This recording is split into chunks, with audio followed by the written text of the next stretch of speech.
मैं सज्जन सिंह यादव, सहायक आचार्य इतिहास, राजकीय महाविद्यालय कोटपूतली। प्रिय विद्यार्थियों, बीए पार्ट फर्स्ट ईयर इतिहास विषय के विद्यार्थियों हेतु प्रस्तुत वीडियो का विषय है सैंधव सभ्यता की देन। देखिए, सैंधव सभ्यता की जो खोज हुई उससे भारतीय इतिहास को एक सत्यता प्राप्त हुई और हमारे इतिहास की प्राचीनता ईसा पूर्व 3000 से ईसा पूर्व 2500 तक पहुंच गई। प्रारंभ में ऐसा माना जाता था कि आर्यों के आगमन के समय तक भारतीय संस्कृति के इतिहास में 1000 वर्ष का व्यवधान है, किंतु सैंधव सभ्यता ने इसे हटा दिया है। पुराणों में भारत का जो पारंपरिक इतिहास वर्णित है वह प्रलय के बाद से प्रारंभ होकर महाभारत युद्ध तक माना जाता है। चूँकि सैंधव सभ्यता प्रलयोत्तर है, अतः हम ये निष्कर्ष निकाल सकते हैं कि सैंधव सभ्यता से लेकर महाभारत युद्ध तक की ऐतिहासिक परंपराओं में एक सत्यता है। भारतीय सभ्यता के सामाजिक, आर्थिक, धार्मिक, कलात्मक पक्षों का आदि रूप हमें सैंधव सभ्यता में प्राप्त हो जाता है।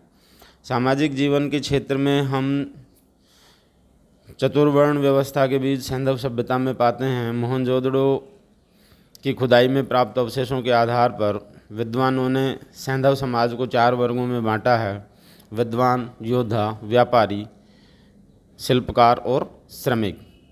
इन्हें हम ब्राह्मण, क्षत्रिय, वैश्य एवं शूद्र का पूर्वज या आदि रूप कह सकते हैं।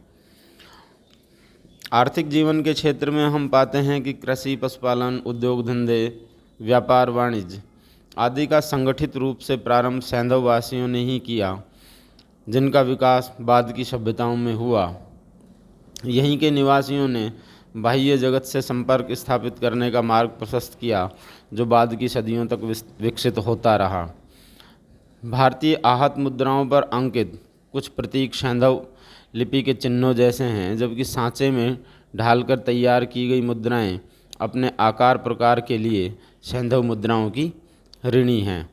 आहत सिक्कों की मानक माप सैंधव बाटों की माप से मिलती है।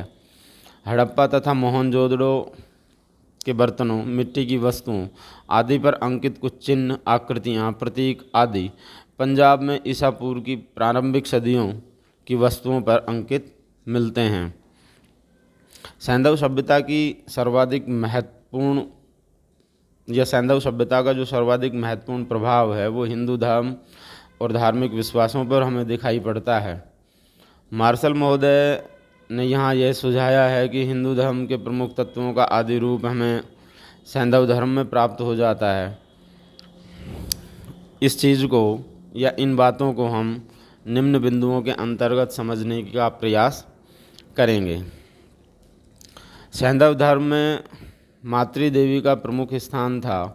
इसी का विकसित रूप बाद में शाक्त धर्म के रूप में दिखाई देता है। सिंधु सभ्यता के लोगों ने अपने पीछे मातृ पूजन की जो परंपरा छोड़ी, उसे भारतीय लोगों ने शक्ति देवी, ग्राम देवता आदि रूप में स्वीकार किया तथा वह आज तक सर्वोपरि देवी के रूप में विद्यमान है। सैंधव धर्म में जिस पुरुष देवता का अस्तित्व मिलता है उसे ऐतिहासिक काल में शिव का आदि रूप स्वीकार किया गया है। यहाँ से लिंग पूजा के प्रमाण मिलते हैं। कालांतर में हिंदू धर्म में इसे ही शिव का प्रतीक मान लिया गया। सैंधव मुद्राओं पर योगासन में बैठे हुए देवता का चित्र मिलता है। इसका विकास कालांतर में दक्षिणामूर्ति रूपी शिव तथा योगी रूपी बुद्ध की मूर्तियों के रूप में दिखाई पड़ता है। सारनाथ में प्रवचन देते हुए महात्मा बुद्ध की मूर्तियाँ इसी प्रकार की हैं। सैंधव प्रदेश में दाढ़ी युक्त नग्न पुरुषों की कुछ मृण मूर्तियाँ मिली हैं। ये खड़ी मुद्रा में हैं। पैरों के बीच थोड़ा सा अंतर है तथा भुजाएं शरीर के दोनों ओर समानांतर हैं। इस मूर्ति का विकास बाद में जैनियों के कायोत्सर्ग मुद्रा की मूर्तियों में देखने को हमें मिलता है, जिसमें ध्यान अवस्थित तीर्थंकरों को इसी प्रकार दिखाया गया है। मथुरा संग्रहालय में तीर्थंकर ऋषभदेव की जो मूर्ति स्थापित है वह इसी मुद्रा में बनी हुई है। इससे ये स्पष्ट होता है कि शैव धर्म की भांति बौद्ध तथा जैन धर्म का आदि रूप भी हमें सैंधव सभ्यता में ही प्राप्त हो जाता है। सैंधव सभ्यता में वृक्ष पूजा के प्रमाण मिलते हैं। विभिन्न मुद्राओं पर अंकित पीपल के वृक्ष, टहनी, पत्तियां आदि के से स्पष्ट है कि पीपल को पवित्र मानकर उसकी पूजा की जाती थी। कालांतर में हम पाते हैं कि बौद्ध तथा हिंदू दोनों ही धर्मों में पीपल को पवित्र मानकर उसकी पूजा की जाती थी। इसी वृक्ष के नीचे बुद्ध को संबोधि प्राप्त हुई थी। भरहुत, सांची आदि के स्तूपों पर इसका अंकन है। जहाँ तक हिंदू धर्म का प्रश्न है, पीपल एक महत्वपूर्ण धार्मिक वृक्ष माना जाता है। गीता में भगवान कृष्ण ने अपने को वृक्षों में अश्वत्थ या पीपल बताया है। पुराणों में वर्णित है कि जो लोग पीपल पर जल चढ़ाते हैं उन्हें स्वर्ग प्राप्त होता है। आज भी हिंदू धर्म में पीपल में देववास माना जाता है तथा उसे काटना या जलाना महापाप कहा गया है। यह विचार हिंदू धर्म ने सैंधव सभ्यता से ही ग्रहण किया है। सैंधव सभ्यता में विभिन्न पशुओं की धार्मिक महत्ता थी। कालांतर में हिंदू धर्म में भी हमें पशु पूजा के प्रमाण मिलते हैं। विभिन्न मुद्राओं से ज्ञात होता है कि सिंधववासी वृषभ तथा भैंसा को पवित्र मानते थे तथा उनकी पूजा करते थे। कालांतर में हिंदू धर्म में वृषभ का संबंध शिव से जोड़कर उसे पूज्य माना गया। सैंधव शिव के साथ सिंह का भी अंकन है, जिसे हिंदू धर्म में दुर्गा का वाहन माना गया है। सैंधव मुद्राओं से पता चलता है कि नाग की पूजा होती थी। हिंदू धर्म में आज भी नाग पूजा प्रचलित है। सैंधव सभ्यता के लोग जल को पवित्र मानते थे तथा धार्मिक समारोहों के अवसर पर सामूहिक स्नान आदि का महत्व था, जैसा कि व्रत स्नानागार से पता चलता है। यह भावना भी हमें बाद के हिंदू धर्म में देखने को मिलती है। पूजा में धूप दीप का प्रयोग होता था। माता देवी की कुछ मूर्तियों के ऊपर दीप तथा धुएं के चिन्ह हैं। कुछ मुद्राओं पर अग्नि जलती हुई चित्रित है। ये सभी विधियां हिंदू उपासना में आज भी प्रचलित हैं। सैंधव निवासी स्वास्तिक, स्तंभ आदि प्रतीकों को भी पवित्र मानकर उनकी पूजा करते थे। मुद्राओं पर इनके चित्र मिलते हैं। हिंदू धर्म में आज भी स्वास्तिक को पवित्र मांगलिक चिन्ह माना जाता है। इसे चतुर्भुज ब्रह्मा का रूप स्वीकार किया गया है। स्तंभ की बौद्ध धर्म में प्रतिष्ठा थी। सैंधव निवासी ताबीज़ धारण करते थे। इनके द्वारा वे भौतिक व्याधियाँ तथा अथवा प्रेत आत्माओं से छुटकारा पाने का प्रयास करते थे।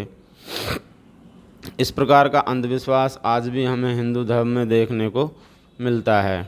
सैंधव सभ्यता में प्राप्त विभिन्न देवी देवताओं, पशु पक्षियों आदि की मृण मूर्तियों से स्पष्ट है कि वहाँ के लोग मूर्ति पूजा में विश्वास करते थे तथा अपने देवी देवताओं की मूर्तियाँ बनाते थे। मार्शल महोदय का विचार है कि वे लकड़ी के मंदिर बनाते थे। कालांतर के पौराणिक हिंदू धर्म में मूर्ति तथा मंदिर उपासना के सर्वमान्य अधिष्ठान बन गए। अतः इस निष्कर्ष से बचना कठिन है कि कालांतर का हिंदू धर्म सैंधव धर्म का ही विकसित रूप है। धर्म के ही समान कला के विभिन्न तत्वों का मूल रूप भी हमें सैंधव कला में दिखाई देता है। भारतीयों को दुर्ग निर्माण तथा प्राचीरों के निर्माण की प्रेरणा यहीं के कलाकारों ने दी। सुनियोजित ढंग से नगर बसाने का ज्ञान भी हमें हड़प्पा संस्कृति से प्राप्त होता है। मौर्य कलाकारों ने स्तंभ युक्त भवन बनाने की प्रेरणा सैंधव सभ्यता से ही ग्रहण की। मोहनजोदड़ो की खुदाई में स्तंभ युक्त भवन के अवशेष प्राप्त हुए हैं। ऋग्वेद से भी पता चलता है कि अनारियों के पूर्व शतभुजी अर्थात 100 खंभों वाले थे, जिनका इंद्र ने भेदन किया था। यह सैंधव दुर्गों की ओर संकेत हो सकता है। लगता है कि इन्हीं के अनुकरण पर मौर्य कलाकारों ने चंद्रगुप्त के स्तंभों वाले राजप्रसाद का निर्माण किया था। मूर्तिकला का प्रारंभ सर्वप्रथम सिंधु घाटी में ही दिखाई पड़ता है। वहाँ के कलाकारों ने पाषाण, ताम्र, कांसा आदि की जिन कलात्मक मूर्तियों का सृजन किया, उनका व्यापक प्रभाव बाद की हिंदू कला पर पड़ा। कुछ मुद्राओं पर वृषभ का अत्यंत सजीव तथा प्रभावपूर्ण चित्र मिलता है। कुछ विद्वानों का विचार है कि अशोक के समय में रंपुरवा वृषभ की आकृति इसी के अनुकरण पर बनाई गई थी। सिंधु सभ्यता में नर्तकी की जो मूर्ति मिलती है उसी के अनुकरण पर मथुरा की पाषाण वेष्टनी पर यक्षी की मूर्तियों का निर्माण हुआ, ऐसा माना जाता है। इस प्रकार ऐतिहासिक काल की प्रारंभिक मूर्तिकला सैंधव मूर्तिकला से प्रभावित है। सैंधव सभ्यता की एक प्रमुख देन नगर जीवन के क्षेत्र में है। पूर्ण विकसित नगरीय जीवन का सूत्रपात इसी सभ्यता से हुआ।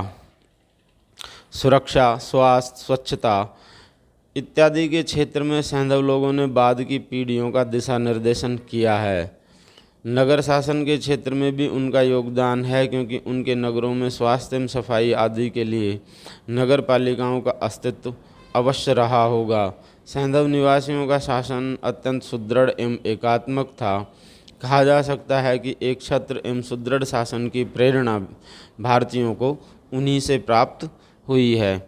इस प्रकार ये स्पष्ट है कि सैंधव सभ्यता में केवल नगरों का ही अंत हुआ, संपूर्ण सभ्यता का नहीं। इसके सामाजिक, आर्थिक, धार्मिक तथा ग्रामीण जीवन से संबंधित सभी तत्व न केवल अवशिष्ट रहे, अपितु उन्हें आज भी भारतीय जनजीवन में थोड़े बहुत परिवर्तनों के साथ देखा जा सकता है। अतः यह कहना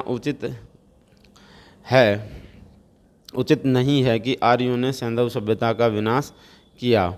सैंधव सभ्यता के अंत के पश्चात देश के विभिन्न भागों में कई ग्रामीण संस्कृतियों का उदय हुआ।